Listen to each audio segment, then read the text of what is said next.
entrepreneurship to entrepreneurship to a mixture of the two because so we were campus pastors at a church for a season and we were part of that church for almost 13 years and just kind of Mm. worked up and got our license and ordained there.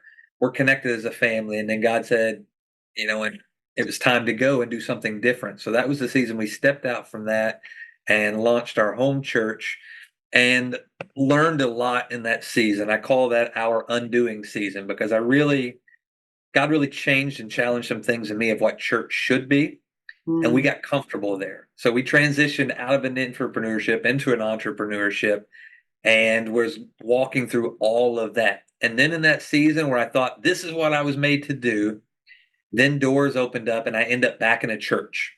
And Mm. I warred against God for a season. Like, God, I don't want to do this. But I saw the doors opening and I knew it was him. I knew it was uncomfortable. And in that season of in the home and that entrepreneurship, he had prepared me for the uncomfortable steps of going back into this building. So for you, I would even say if that's what the doors are open, God's calling you to it. I walked back into an entrepreneurship with an entrepreneur mindset. And that's where now coming back into here, I see an entrepreneur I see this that had become what church had become, and I've challenged them beyond mindsets of where it was. Mhm. And I think that's where one of the things we've talked a lot about on these calls with Tamara and Morgan, Gary, that season of really just leaning in and not knowing what it was.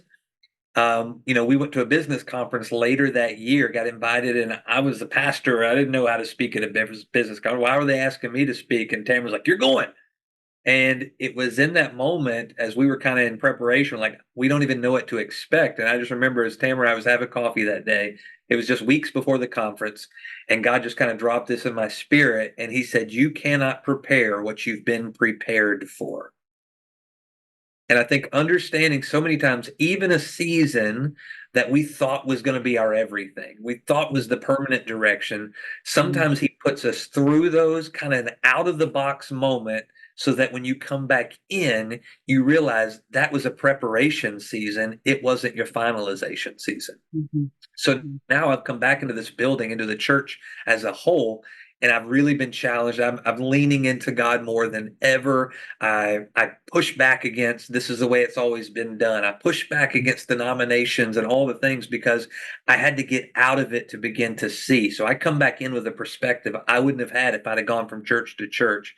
Mm. Um, and it allowed me to walk into a building that was primarily a different denomination from me. And I sat and had a conversation last night with our Bible study leader who was here before I got here.